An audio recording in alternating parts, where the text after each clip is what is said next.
ആഹാ, എന്ത് ഭംഗിയുള്ള സാരികൾ. അടുത്ത നിമിഷം ഇതൊക്കെ വെട്ടിമുറിക്കാനുള്ളതാണെന്ന് കണ്ടാ പറയോ? ശരിക്കും ഇത്രയും സാരി ഒരാൾക്ക് വേണ്ടിയിട്ടാണ് വെട്ടിമുറിക്കുന്നത്? അല്ല മക്കളെ, അല്ല. ഇത് 3 ഫാമിലിക്ക് വേണ്ടിയിട്ടാണ് നമ്മൾ ചെയ്തേക്കുന്നത്. 3 ഫാമിലിയിലെ കിഡ്സും പിന്നെ നമ്മുടെ ചേട്ടന്മാർക്ക് വേണ്ടിയിട്ട് നമുക്ക് കുർത്തിയും അതിന്റെ ഒപ്പം സെയിം ഷെയ്ഡുള്ള മുണ്ടും കൂടിയാണ് നമ്മൾ ചെയ്തെടുത്തേക്കുന്നത്. കുർത്തിക്ക് വേണ്ടിയിട്ട് റണ്ണിങ് മെറ്റീരിയൽ എടുത്ത് നമ്മൾ അത് ഡൈ ചെയ്യുവാണ് ചെയ്തേക്കുന്നത്. സെയിം തന്നെയാണ് നമ്മൾ ആ മുണ്ടിലേക്കും കളർ ചെയ്തേക്കുന്നത് കേട്ടോ. അപ്പോഴാണ് രണ്ടും ഒരേ കളറിൽ വരും. അങ്ങനെ നമ്മുടെ ഡ്രസ്സിന്റെ വർക്കുകളെല്ലാം പണിപ്പുരയിൽ ഇങ്ങനെ ധൃതിയായി നടന്നുകൊണ്ടിരിക്കുകയാണ്.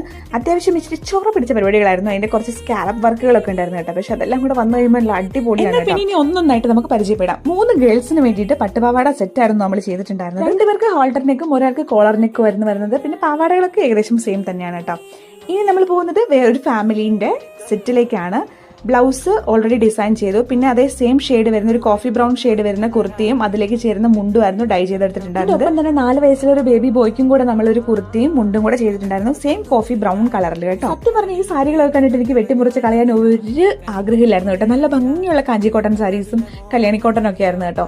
ഈ സാരീസ് അവൈലബിൾ ആണോ നിങ്ങൾ എന്നോട് ചോദിക്കും. പക്ഷേ എൻ്റെ അടുത്ത് അവൈലബിൾ അല്ല. ഇത് കസ്റ്റമർ എനിക്ക് അയച്ചു തരുവാണ് ചെയ്തേക്കുന്നത്. ബാക്കിയെല്ലാം നമ്മൾ തന്നെ സെറ്റ് ചെയ്തേക്കുന്നതാണ് കേട്ടോ. പിന്നെ ഈച്ച് ആൻഡ് എവറിത്തിങ് എല്ലാ മെഷർമെന്റ്സും നമ്മൾ ഓൺലൈനിലായിരുന്നു നമ്മൾ എടുത്തിട്ടുണ്ടായിരുന്നു. അതിന്റെ ഒരു ടെൻഷനും അല്ലാതെ തന്നെ ഇങ്ങനെ അലട്ടുന്നുണ്ടായിരുന്നു.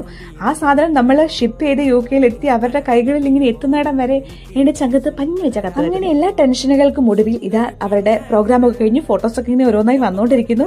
എല്ലാവരും വളരെ ഹാപ്പി